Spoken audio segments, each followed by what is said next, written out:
കഴിഞ്ഞ 5 ദിവസം മുന്നെയാണ് എൻ്റെ കൈ ഒന്ന് മുറിഞ്ഞായിരുന്നു. അത് വെട്ടിയിട്ടിരിക്കുന്ന സംഭവം നല്ല വേദനയുണ്ട്. എന്തായാലും ഹോസ്പിറ്റലിലോട്ട് പോയിട്ട് ഇതിനൊന്ന് ഡ്രസ്സ് ചെയ്ത് സെറ്റാക്കി എടുക്കണം. അപ്പോൾ നമുക്ക് ഡ്രസ്സ് ചെയ്ത് തരാം.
അങ്ങനെ മുറിവെല്ലാം കൂടെ വെച്ചിട്ട് ഇതാ ഇറങ്ങി. അയ്യോ, ചെറിയൊരു വേദനയാണ്. ചില സമയത്ത് നമ്മളെ കയ്യിൽ നിന്ന് വെക്കുന്ന അവസ്ഥകൾ നമ്മൾ വിചാരിക്കുമ്പോൾ ഒരാഴ്ചയായിട്ട് നല്ല വേദനയായിരുന്നു. പക്ഷേ ഒരു കുഴപ്പമില്ലെന്ന് പറഞ്ഞ് വേദന ഉറങ്ങും. ഇത് നേരെ വീട്ടിൽ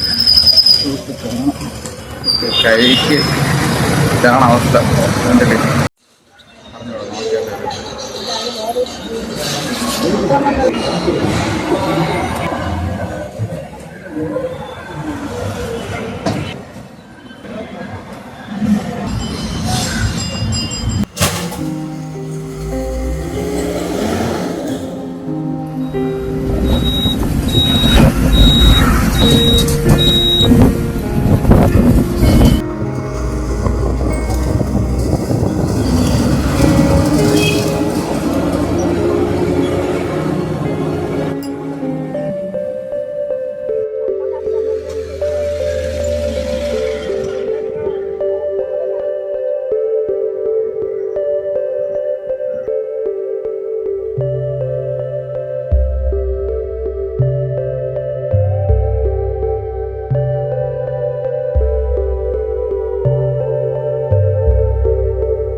എന്തൊരു ചൂട്.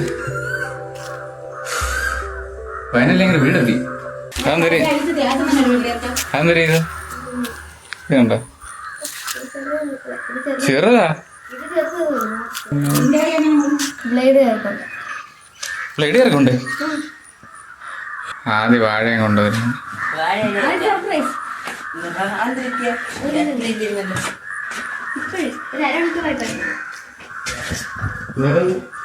അതെന്തരടാ കയ്യില്?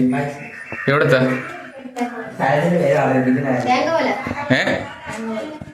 ബാങ്കുകളിൽ പൊങ്കാലായിരുന്നല്ലേ? മാറി പോയി.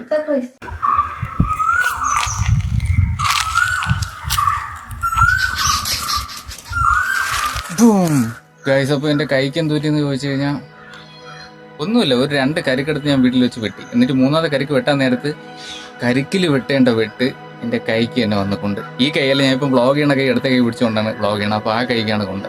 അപ്പോൾ അതിൻ്റെ ഒരു മുറിവിൻ്റെ അവസ്ഥയൊക്കെ ഞാൻ നേരത്തെ കാണിച്ചിട്ടുണ്ടായിരുന്നു. കുറച്ച് ഡെപ്തായിപ്പോയി. ആദ്യം ഞാൻ അവിടെ ഹോസ്പിറ്റലിൽ കൊണ്ടുവന്നപ്പോൾ എൻ്റെ നഖം പകുതി വെച്ച് ഇളവി ഇങ്ങനെ ഇരുന്ന് ഇളവിയിട്ട് അത് ഒട്ടിയിരുന്നു. ഓക്കെ, പിന്നെ ഹോസ്പിറ്റലിൽ എത്തിയിട്ട് അവരതിനെ കട്ട് ചെയ്ത് മാറ്റിയിട്ട് പിന്നെ അതിനെ ഓർത്ത് മരുന്ന് വെച്ച് കെട്ടിത്തന്നു. ഇങ്ങനെ ഞാൻ ഒരു 5 ദിവസം കണ്ടിന്യൂസ് ആയിട്ട് പോയിട്ട് ഇന്ന് 6ാമത്തെ ദിവസം വരുന്നു. സോ അങ്ങനെ കെട്ടി റെഡിയാക്കി വീട്ടിൽ തിരിച്ചു വന്നു. എനിക്ക് ഇതിൽ നിന്ന് കിട്ടിയ ഒരു ലെസൺ എന്ന് പറഞ്ഞു കഴിഞ്ഞാൽ എന്ത് കാര്യം നമ്മൾ ചെയ്യുമ്പോഴും കുറച്ചുകൂടെ ഒന്ന് ശ്രദ്ധിച്ച് ചെയ്യണം. ഇല്ലെങ്കിൽ നമുക്കത് പണി കിട്ടും. അത് ഒരു ചെറിയൊരു സംഭവമായാലും നമ്മൾ ഒരു ശ്രദ്ധ കൊടുക്കണം.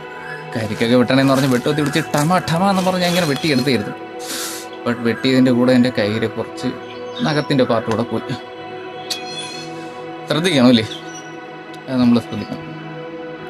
അപ്പോൾ അത്രയേ ഉള്ളൂ ഇന്നത്തെ വ്ളോഗ്. ബൈ.